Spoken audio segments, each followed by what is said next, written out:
Antes de comenzar con el orden del día, hemos creído oportuno invitar a don Francisco Ferraro, Curro para los amigos, y que ya pues lo vemos que está con nosotros para que nos dé un pequeño informe de la situación de la perspectiva de la economía, ya que parece que se ve la luz al final del túnel y al presidente ayer le han puesto ya la segunda vacuna, con lo cual esto va para adelante. Así que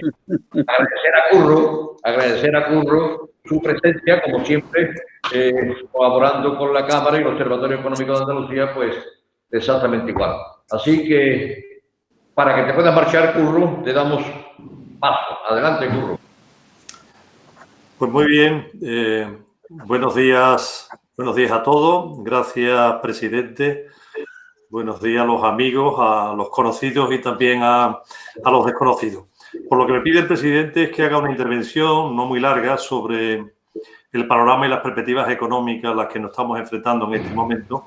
Lo hago encantado y espero ofreceros alguna información o alguna reflexión que pueda seros útil, o que desde luego no esperéis grandes revelaciones, ¿no? Porque lo que voy a pasar a comentaros, yo creo que todo lo que son atentos a lo que ocurre en los medios de comunicación nos informa, pues tendrán más o menos noticias. Yo trataré de ordenarla. Como todos sabéis sobradamente, la pandemia del coronavirus causó enormes estragos en la economía a lo largo de todo el año pasado. En el año 2020, el mundo entero conoció una contracción económica que el Fondo Monetario Internacional estima en un 3,3% de reducción de la actividad económica, la mayor desde la Segunda Guerra Mundial, ¿no? Prácticamente todos los países del mundo, casi todos los países del mundo la sufrieron. En el caso de la economía más avanzada, Estados Unidos la redujo en un 3,5%, la Unión Europea más, un 6,6%, con diversidad de países. Los países que más la sufrieron fueron Francia e Italia, pero sobre todo España, un 11%. Otros países como Japón, un 4,8%.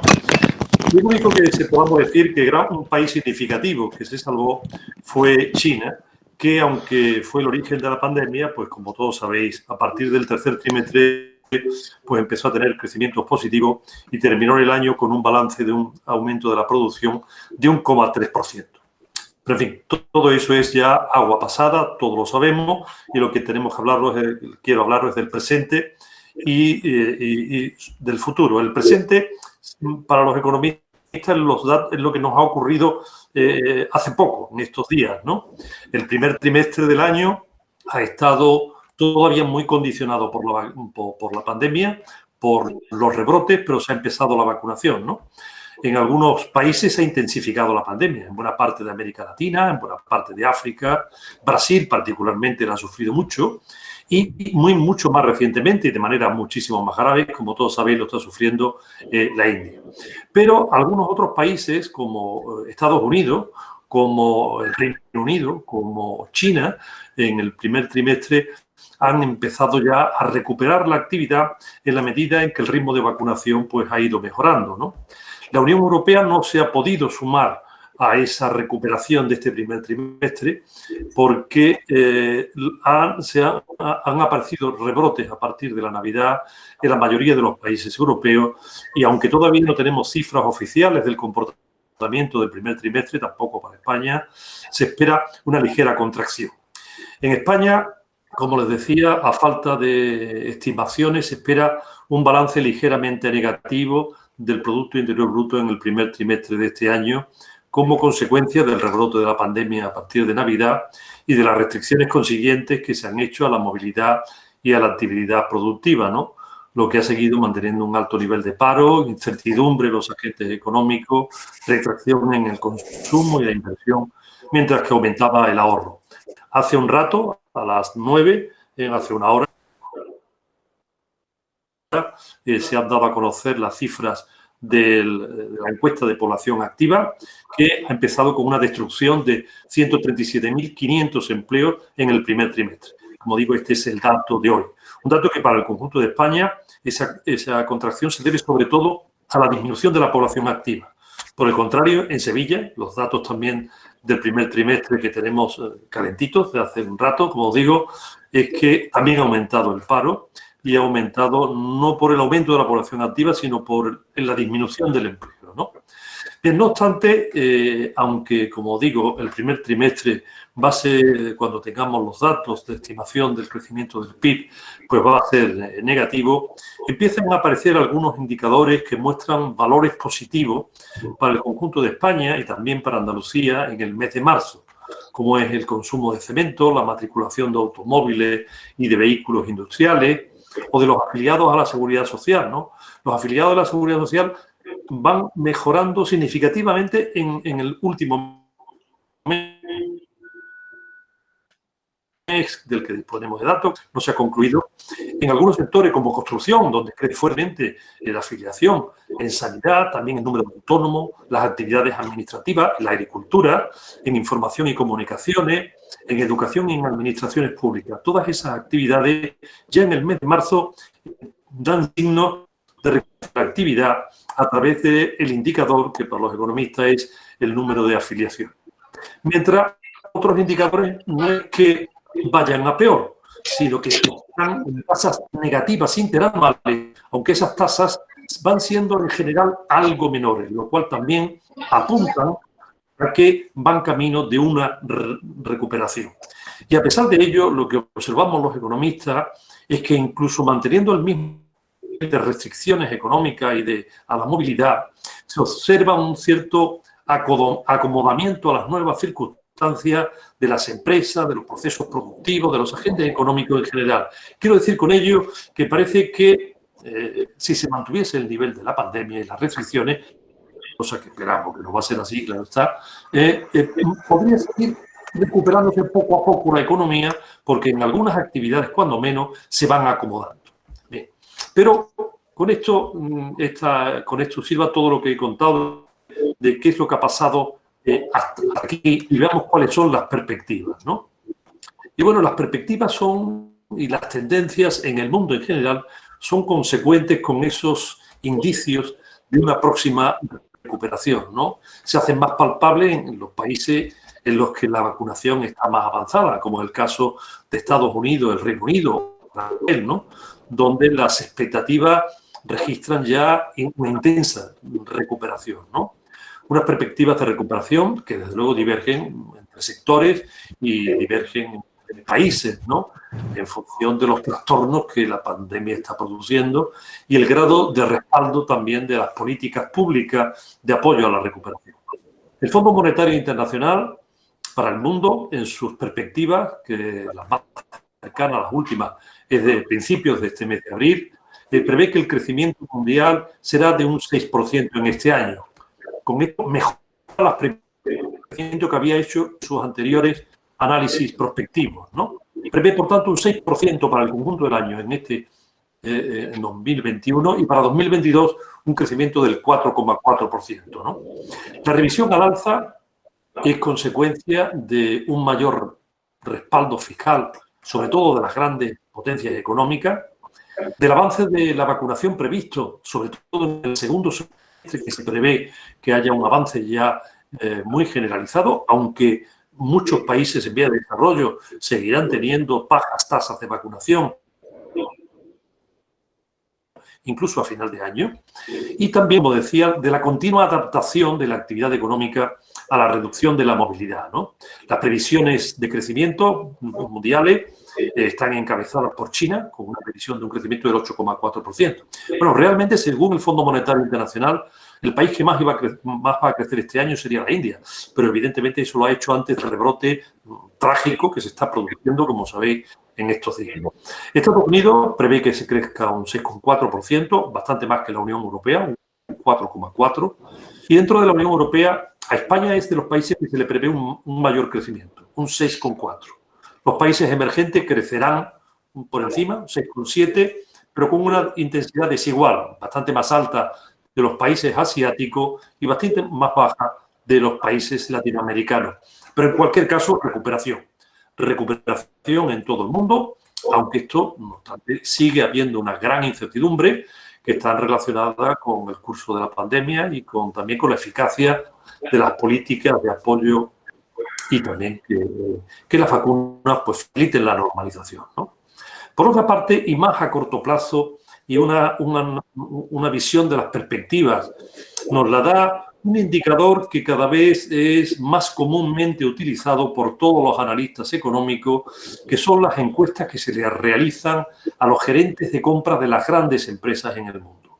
Son los que se llaman los PMI y que adelantan las tendencias de lo que van a ocurrir en los próximos meses, porque, insisto, es una encuesta que se hacen a los gerentes que compran, de compra de las grandes empresas, y nos hacen ver.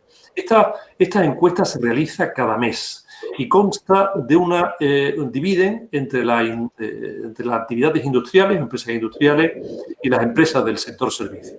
Pues bien, ciñéndonos ya no al mundo, voy a concretarlo más en Europa y después en España, esta encuesta de PMI nos adelanta unas tendencias de recuperación en Europa, con una mejora significativa del índice compuesto de la Unión Europea. El índice compuesto es que incluye el sector industrial y el sector servicio, ¿no? Bueno, en el mes de marzo se consolida una dinámica expansiva del sector industrial que venía desde principios de año y, sobre todo, se observa un comportamiento también positivo del sector servicio que, sin embargo, venía rezagado, era negativo. Este indicador, que va de 0 a 100, pero en el nivel 50 es el mantenimiento de la actividad. Por encima de 50 es previsión de recuperación, por debajo de 50 es de desaceleración o contracción de la actividad, ¿no?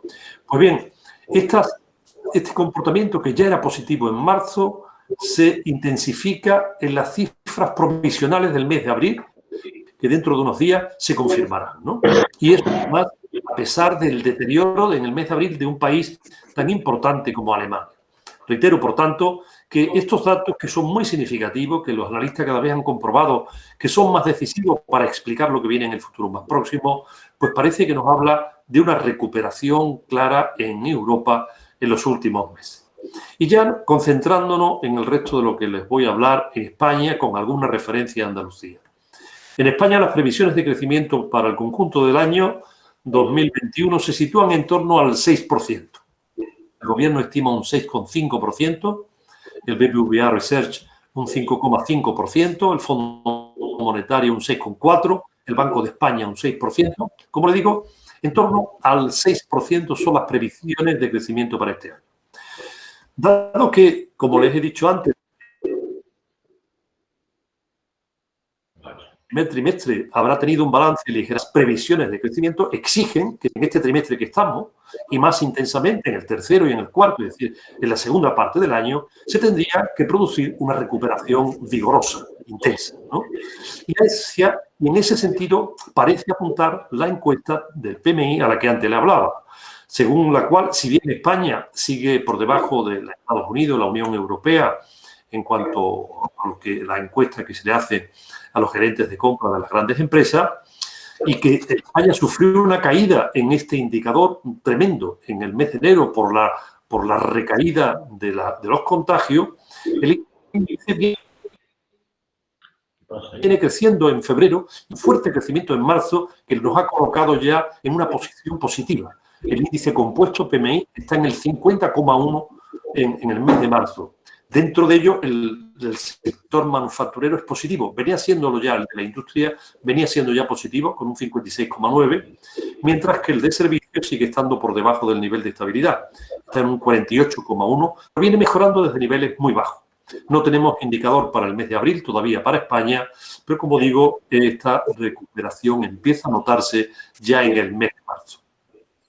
La recuperación se producirá, que se prevé que afectará a la totalidad de los sectores productivos, aunque va a ser más perceptible, claro está, en los sectores que han estado más castigados por la crisis, los más procíclicos, podríamos decirle.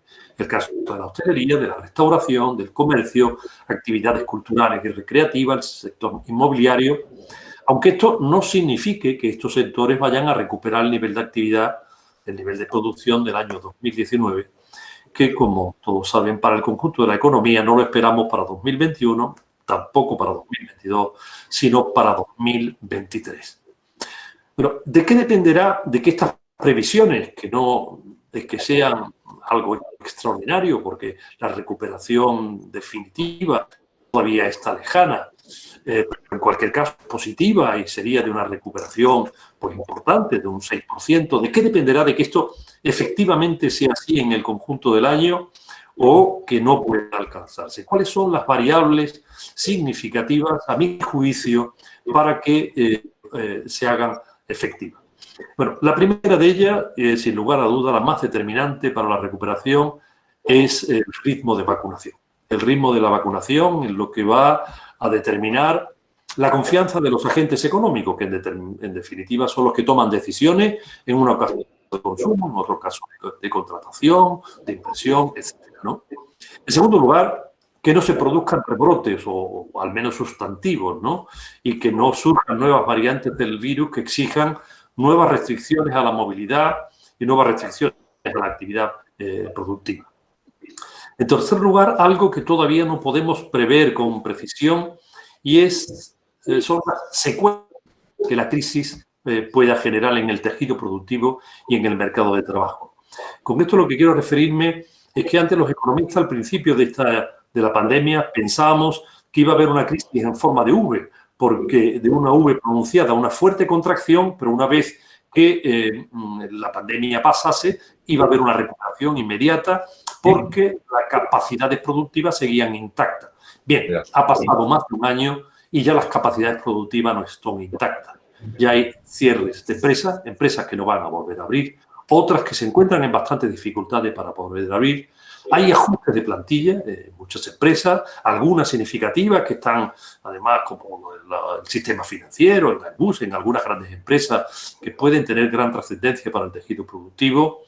Y hay todavía muchos trabajadores, muchas personas empleadas que se encuentran en ERTE, algunos de los cuales es posible que reviertan a la situación de empleados, pero también es posible que algunos de la situación de ERTE pasen al desempleo.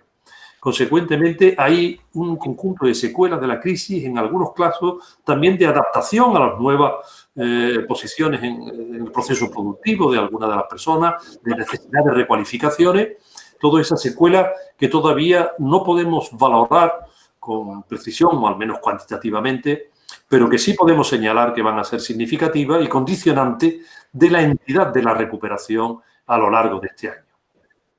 Por otra parte, en cuarto lugar, el cuarto factor a llamar la atención es el comportamiento de los hogares, de los consumidores, en cuanto al consumo y también en cuanto a la inversión, fundamental la inversión en vivienda, ¿no? Pues bien, eso va a depender de su confianza. Va a depender de su confianza, pero aquí hay que llamar la atención de que van a tener un apoyo considerable para aumentar el gasto con el nivel de ahorro de la familia. Eso se ha aumentado de forma extraordinaria. En el año 2020 el aumento del ahorro ha sido de 108.000 millones de euros, ¿no? Lo que viene a significar el 14,8% de la renta disponible. Eso es 8,5 puntos superior al nivel de ahorro normal de un año como el 2019, ¿no? Y además un nivel de ahorro que se ha hecho en un año en el que se ha reducido la renta disponible, ¿no? Y por ello se redujo el consumo, claro está, pero ha aumentado el nivel de ahorro. Bien, la quinta variable que es significativa, comportamiento, la evolución del turismo internacional, ¿no? En 2020 sabéis que el turismo internacional cayó estrepitosamente, se podría decir, en España, cayó un 77%. Se espera que este año la reducción sea inferior al 50%, pero eso va a depender de la situación sanitaria, tanto de la de España como la de los países emisores, ¿no? Y será muy importante el momento de cuándo se va a restablecer la normalidad y la confianza de cara a la temporada de verano. Pensar que cada mes de verano el turismo por sí solo aporta un punto al Producto Interior Bruto. Así que el turismo, la recuperación del turismo internacional va a ser muy importante a corto plazo. Y aunque el turismo nacional va a ser elevado, pero no va a poder compensar ni mucho menos la reducción del turismo internacional, porque no olvidemos que sigue existiendo y va a seguir existiendo un alto nivel de paro y también de incertidumbre. En sexto lugar, una variable importante, el ritmo de recuperación de las exportaciones, y esto es muy dependiente de la evolución de la Unión Europea, ¿no? Del comportamiento de nuestros principales socios comerciales, ¿no? Y luego dejo una séptima y una octava, digamos, variable que va a afectar al comportamiento de la economía de nuestro país y de nuestra región, que son dos a las que le quisiese dedicar un poquito más de tiempo por estar en un momento del debate muy importante. Uno es el calendario de implementación del programa de recuperación de la Unión Europea, los fondos del Next Generation, y el otro es el devenir de la política monetaria y de la política fiscal en Europa y, por tanto, también para España. Bueno, quiero decir en relación con todo lo que vengo contando sobre las perspectivas para España y Andalucía, que no diferencio entre unas y otras porque van a ser muy semejantes, como ha sido muy semejante el comportamiento en el año 2020 y en lo que llevamos de 2021, ¿no? Las diferencias van a venir determinadas por la intensidad de las especializaciones relativas.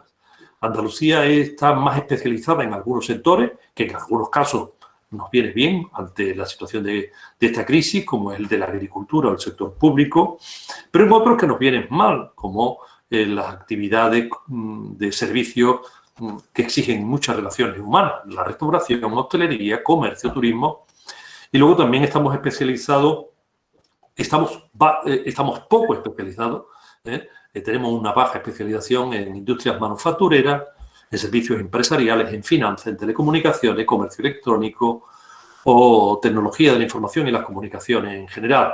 Lógicamente, si hubiésemos tenido más especialización en esos sectores en general, no en algunos concretos, pues podría habernos ido un poco mejor tal vez. Bien, por tanto, sigo hablando en general de España y de Andalucía porque, como digo, es previsible que los comportamientos sean muy semejantes. Bien, en cuanto al programa de recuperación y transformación y resiliencia, el Gobierno remitirá, esperemos que hoy mismo, o al menos es el compromiso del programa, que ya fue aprobado antes de ayer en el Consejo de Gobierno, ¿no? Sin embargo, sabemos poco, sabemos las previsiones de inversión, los enunciados de los programas, las ideas tractoras y de reforma, pero no se conoce su contenido. Ha sido negociado en bastante secreto internamente y también con Bruselas. Lo que sí, al parecer, es que lo fundamental del programa está pactado con Bruselas, tanto en cuanto al contenido de las inversiones de los fondos de Next Generation, como en las reformas que nos inducen a hacer la Comisión Europea. Si bien parece ser que se ha convenido que se aplacen algunas reformas, las reformas más polémicas. No tanto la reforma laboral, que no está ultimada, pero sí está avanzada al parecer y que a lo largo del año se podría aprobar, pero va a ser mucho más difícil que en este año se puedan aprobar la reforma de las pensiones y la reforma fiscal. Son dos reformas, por tanto, que quedarían pendientes para el año 2022, cuando se espera que ya esté la recuperación más asentada, ¿no? Pero lo que sí se sabe es que el Gobierno se espera que este año se reciban en poco tiempo 9.000 millones en cuanto la Comisión apruebe el programa y que esto se espera que sea antes de final de verano. Y a ellos se sumarían 16.000 millones más en diciembre y también se sumarían 2.000 millones del fondo REACT, que es para gastos sanitarios exclusivamente. En total, por tanto, se espera que este año tengamos un desembolso de la Unión Europea por el programa de recuperación de unos 27.000 millones de euros, ¿no? Muy importante, si estos 27.000 millones de euros no llegasen en 2021, pues el PIB previsiblemente se reduciría un 1,3% y la deuda y el déficit aumentarían un 2,5%. En fin, en cuanto al otro aspecto que quería comentarle, que es una variable muy significativa hacia el futuro de España, es la política económica. Como saben, la política económica de lucha contra la crisis por parte del Gobierno de España ha contado con un doble soporte: la política monetaria expansiva del Banco Central Europeo y la suspensión de las reglas fiscales de la Comisión Europea en lo que afectan a los límites de déficit y límite de deuda. Esto ha permitido un fuerte aumento del gasto público en España, aumentado en el año 53.000 millones, en un año en que han disminuido los ingresos presupuestarios en un 5%, con lo que ha generado en consecuencia un notable aumento de la deuda pública, hasta el 120%, y del déficit público hasta el 11% en el año 2020. Todo esto se ha podido financiar con comodidad en los mercados gracias a las compras masivas por parte del Banco Central Europeo. Pues bien, la continuidad de esta política empieza a cuestionarse por la envergadura de las inyecciones de liquidez y también por el riesgo de inflación, ¿no? En cuanto a esto último, tema que está de debate últimamente, se observa un cierto repunte de la inflación por el encarecimiento de algunas materias primas, por la escasez de algunos componentes y suministros industriales, lo que ha generado aumento de los costes de producción en algunos sectores y, en consecuencia, aumento de la inflación. Pero la mayoría de los analistas estiman que este es un fenómeno transitorio y que la inflación no va a tener un largo recorrido y, en cualquier caso, si sube, no va a subir mucho más allá de un 2%, ¿no? Pero lo cierto es que estas circunstancias de previsión de la inflación están siendo aprovechadas por algunos ortodoxos, detractores y críticos con la política expansiva, la política monetaria del banco que el Banco Central Europeo ha tenido en los últimos meses, y empiezan a cuestionar la necesidad de mantener los incentivos monetarios más allá de la primavera del próximo año. Por otra parte, también se empieza a cuestionar la heterodoxia fiscal, es decir, la liberalidad en cuanto a los déficits y deuda, ¿no? Y muestra de ese cuestionamiento es el preocupante retraso que se está produciendo en la ratificación de la ampliación de los recursos presupuestarios europeos. Algo imprescindible para la emisión del eurobono y para la financiación del plan de recuperación, ¿no? Todavía 10 países miembros no han ratificado la ampliación de esos recursos, ¿no? Y empieza a debatirse en torno a la futura política fiscal y a la posible reactivación de las reglas europeas de déficit y deuda. Nadie piensa que vayamos a retomar las limitaciones que teníamos en las reglas fiscales anteriores de un 3% de déficit fiscal como máximo, pero en cualquier caso lo que sí parece es que se van a empezar a debatir. El Eurogrupo habla de que para junio hay que empezar a debatir de cómo se va a retomar las restricciones, las reglas fiscales, ¿no? Por tanto, y voy terminando con esto, disponemos de un tiempo limitado para transformar el crecimiento previsible en el año 2021 que vamos a tener y el crecimiento que vamos a tener también previsible durante el año próximo, en 2022. Un tiempo limitado, coyuntural, para un crecimiento elevado y vamos a ver cuándo podemos continuar con una expansión que se retroalimente de nuevos impulsos externos facilitados por la liberalidad fiscal o por la ayuda de la política monetaria. Para ello es crucial poner en marcha cuanto antes el plan de inversiones de reforma que atienda a los desequilibrios sociales que arrastra nuestro país y los desequilibrios económicos y financieros. Y es necesario que se ponga en marcha un plan de inversiones y de reforma cuanto antes y que este plan además cuente con el consenso de Bruselas y sobre todo, a ser posible, entre los españoles y entre los políticos que nos representan.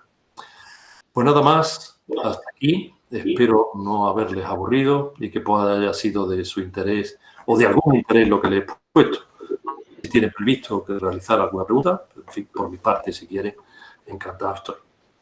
Muchas gracias, Curro.